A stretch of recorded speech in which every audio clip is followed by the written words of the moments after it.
Hello, I'm Luke Michael Howard, Ph.D. in clinical hypnotist and owner of Hypnosis. This video is called So I Fired a Client. True story. And I haven't had to fire one for a couple of years now. I will not give this lady's name, obviously, or any identifying remarks for her, but she's a very nice lady, and she'd come to me because she had a phobia of dogs. I believe she'd been bitten a few years prior to this, and again, a very nice lady, but she showed up and very clear on how much the financial investment was, and that payment is due at the beginning of the session. Very, very clear on the phone and in the email that I send out confirming everything with my clients. She showed up with her husband and started negotiating or trying to negotiate paying for the sessions or the price, which is a big no-no given those things. Those parameters are very clear. You don't go to your lawyer and try and renegotiate after you know the investment for it, or line up in your favorite store and you're about to buy something and they ring up the money and then you're like, yeah, you know what, can we make that a bit cheaper please, because yeah, you know, no, it's not done. It's not done, certainly in a professional world. Then she wanted her husband to sit in on all the sessions.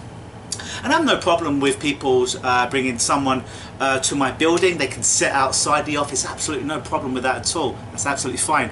She wanted her husband to sit in the sessions, and I've never done this, quite frankly, because if her unconscious mind brought something forward related to the problem that she was seeing me, and it was somehow interlinked with her husband, she's not going to feel comfortable saying it because he's in the room. It's going to bring her out of trance. It's not going to be a clean, free-flowing environment. So that was red flag number 2. And I usually have, I'll be honest, I usually have a 2 red flags and you're out kind of deal. But she was a nice lady, and I allowed her to come in to my better judgment, actually.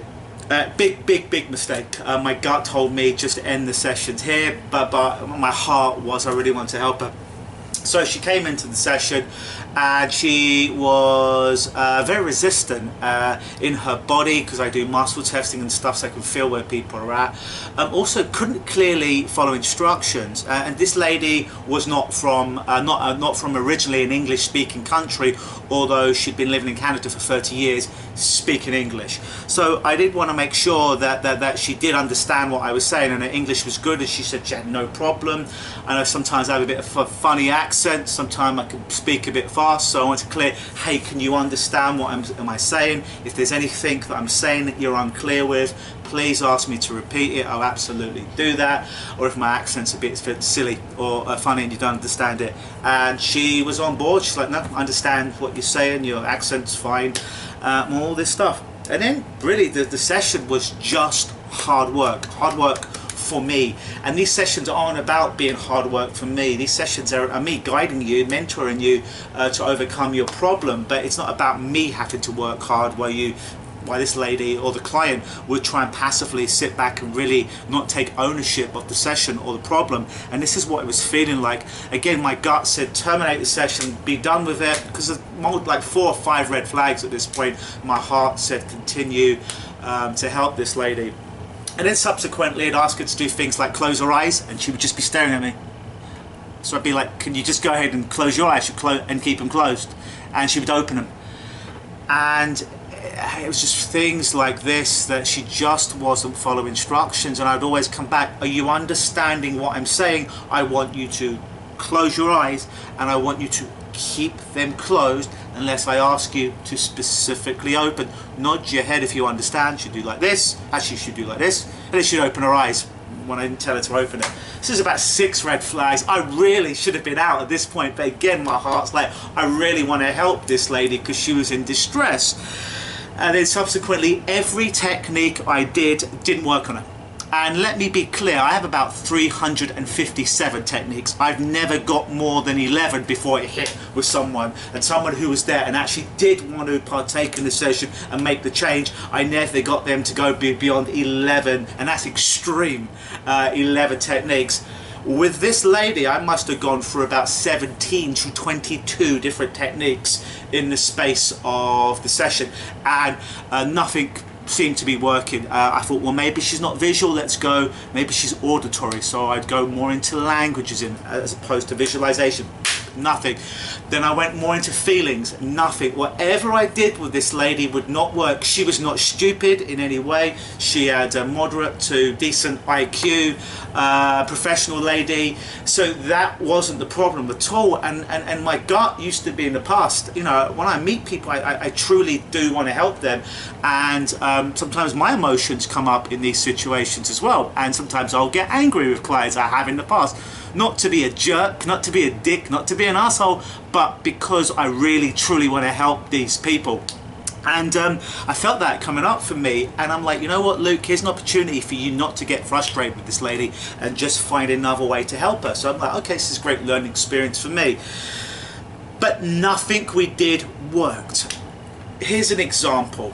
Most people that come to see me that have got some kind of phobia, whether that be a phobia of aeroplanes, dogs or snakes. My snake and the dog look similar, but you know what I mean, or guns. I do not have a gun in my office. I do not have an aeroplane on the top of my building. I do not have a snake in my bag. I do not have a dog in my drawer. Yet every person who comes in that has a phobia can do the phobia without the physical trigger being there, if you will. They just could do it subsequently all the time. Will it be as strong, as real as if they were really on an aeroplane, if there really was a gun, if there really was a snake in the room, or a dog? No. But does it register in it, and do they feel that discomfort, that phobia, that fear? Absolutely, unequivocally yes, all of the time. Except for this time. I'd asked the lady to just, you know, get in touch with that feeling, that phobia in a safe way, and just tell me when she started to feel some of the discomfort. Not a complete abreaction, but just some of that discomfort, some of that fear. Nothing. You know what she said to me? Oh, I can't even think about it. I'm like, you can't or you won't? She's like, well, I don't visualize. I'm like, okay, so just experience it, just imagine it, just hear it, just get a sense of it. It doesn't have to be visual. She said, well, I can't visualize. So I asked her, what's the color of your front door? She's like, red. I'm like, oh, if you don't visualize, how did you know the color of your front door? Oh, I just knew it. So I'm like, okay, so just pretend that you know this feeling. Nothing. Nothing. And we're about 17 techniques in at this point. And again, my heart really wants to help this lady. My gut's like, man, you should have got out like 7 red flags ago. We got to the end of the session. I finally got something slightly moving in there. And the interesting thing was, her husband was outside and he couldn't wait for the session when it was over. He's like, did you help my my wife? It was based on 4 sessions. This was the first session. You know, oh, she really wants help. And I noticed at that point that the husband was far more invested in this change process than his wife was on any level.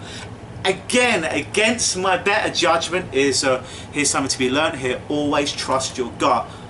I allowed her to come back for a second session, and we got about 10-15 minutes into the session and I was just done. I'm like, let's just say her name is Manny. Manny, you're a lovely lady. I have an awful lot of respect for you, but this is just not working. I know that it's not me because I've never ever encountered this in 21 years of working in clients. Everything I'm doing with you, you are resisting. She then said, well, I'm not resisting. I'm like, well, maybe consciously you're not, but everyone I've met can close their eyes and be like, think about their problem and get some kind of sense or feeling about the problem, even if it's a 1 on the scale of 1 to 10, but nothing. And even then, she's like, well, I really want help. So even then, I still continued to work with her for another 10-15 minutes, but just absolutely resisted everything. So we got to the end of the session. I was just exhausted, to be honest. I was absolutely exhausted and frustrated because this had never happened to me ever. And I'm like, Manny, we've had 2 sessions. That's not her name, by the way. I've given you everything that I've got. I've never encountered anyone not being able to bring up even remotely 1% of their problem while they're here. You're a lovely lady, but I cannot help you because you are not allowing me to help you. You are not helping yourself. I do not believe that on some level you can't allow yourself to feel some of that sensation of that fear now, just a little bit, so I can help you. If you can't summon up some of that feeling while I'm here in the office safely with you, guiding you, there's no way I can help you. because you will not allow me to help you. And she's like, well, what do I need? What do I need? What do I need to get better? I'm like, well, sometimes the thing with hypnosis, it's almost like going to the gym for the first time. You don't go there and pick up that heavy weight the first time and start curling it. You need to use lighter weights. Repetition is the mother of all skill. So I gave her some direction of things she could do in order to open up her mind a little bit and to get her in a better place, to be more pliable, her mind, if you will, to work. But subsequently, nothing ever happened. She never came in for another session, and I guess I politely fired her, because quite frankly, I did not want to work with her at that point, because she just really didn't want the help. And it's crazy sometimes. Clients will often pay all the money to come in, do the work, book an hour of their time out, book my time out, drive long distances to get there, yet not be willing to do the work. It doesn't matter who comes down. If you believe in God, Buddha, Muhammad, or some other L. Ron Hubbard, if you will, some other religious deity, it doesn't matter if they come down. If you're not ready to do the work, nothing's going to help you. So that's the story of the client that I had to fire. If you're absolutely not like that client at all, and you're ready to make some change and have some guidance from me to help to take you to the next level, while you take responsibility for your life in a safe, supportive environment, and we could rapidly help to change you, then please give my office a call on 613-878-5874 and book your complimentary screening call, or email me mal@lukenosis.com, or leave a comment under this video, because I really love to work with people, and pretty much 99.99% of my clients are there because they want to do the work, and they appreciate my time, and they appreciate the investment that they've made, not only time financially but also in their energy, to be there. So I've been Luke Michael Howard, and as I always like to say at the end of these videos, please don't make me ever fire you. Just kidding, but true. Always believe.